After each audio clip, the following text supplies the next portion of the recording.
Hey Peter, so here's a video of how to use your website.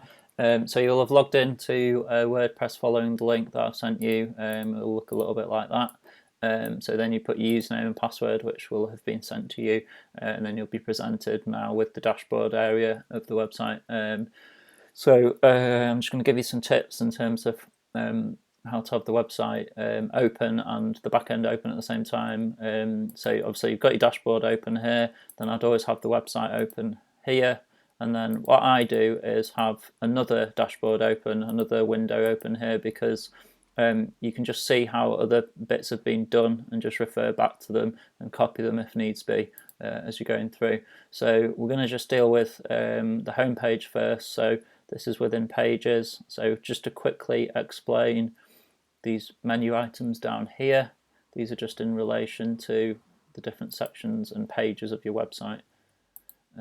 So posts are your blog.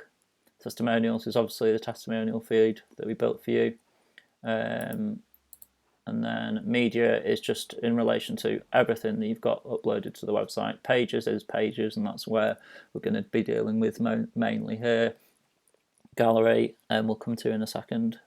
Comments you don't need to think about really until it starts to until you actually start to blog and you're getting comments and things. Okay, so click on Pages because I want to deal with the home page first of all. I'm getting that right. Okay, so click on Pages and you'll see here Home. So we'll click on that. Home, we're open. So you can see that welcome to my website. You've got the text here. It's all in relation to the text down here. Welcome to my website, etc.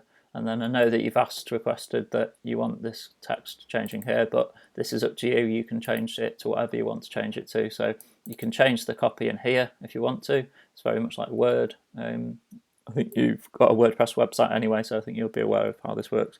You'll be able to work it out very easily, I think, and you'll be able to change the text here. So I'm a Wiltshire wedding photographer. It's obviously here, down here, I'm Wiltshire, so you can just change that if you want to.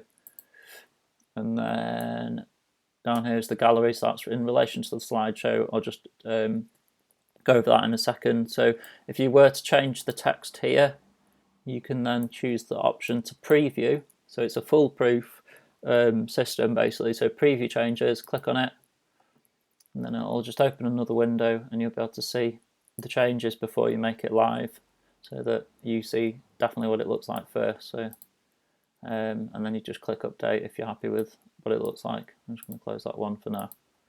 So we now want to change the photos within this slider. You want to add more photos basically, or change them. So I'm going to show you how to do that. So you scroll to the bottom and you can see that there's 3 already uploaded. I just uploaded this one as a test. These are the 2 that we've already previously uploaded. Just a word on proportions for the website. I think I touched on this a little bit because I noticed that you do have different proportions within the Dropbox folder of all the different photos, but websites really need to use the same consistency in the proportion of of the photograph. So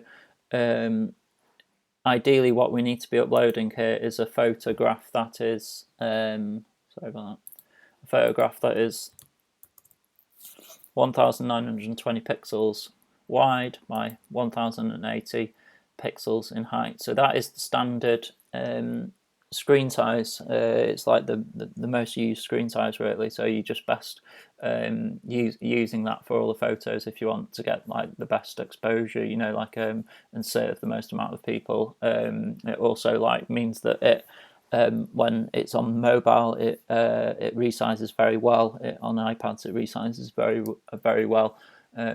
So that's what I recommend you do for all the photographs within the website. I know that in the gallery, you've requested different proportion sized images, and that's absolutely fine. I'll cover that in a second.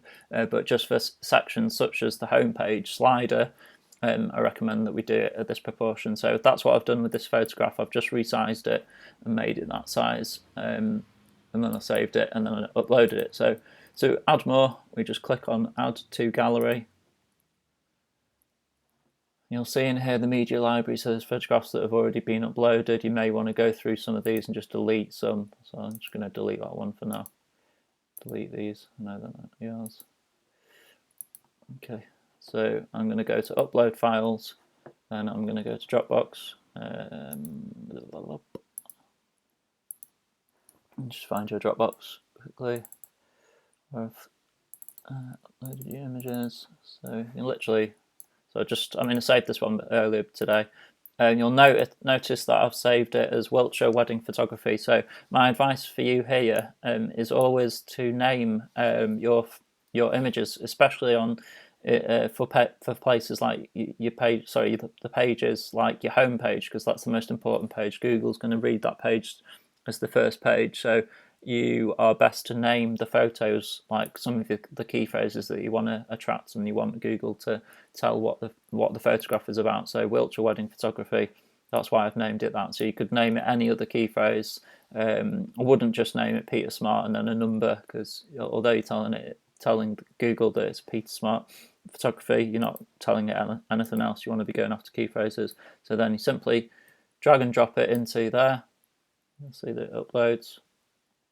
And again here, just a case of the more effort that you put into the website and cover bases, the better that the SEO is going to be, the better that Google will reward you. So I would put the alt text in here, Wiltshire Wedding Photography, or you could put another key phrase in there. You can put a caption in there about the photo. You can put a description about the photo. So then you click Add to Gallery, and then you can see that it's added in again. And then what I'm going to do is do a preview. I don't think the preview is working at the moment for the slider, which will get fixed.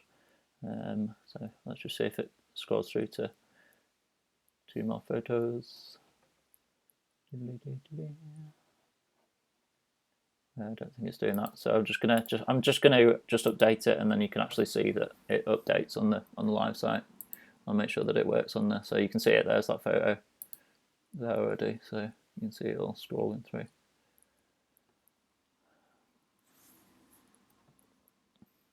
That photo. I think the same photo will come through again. Yeah. So okay.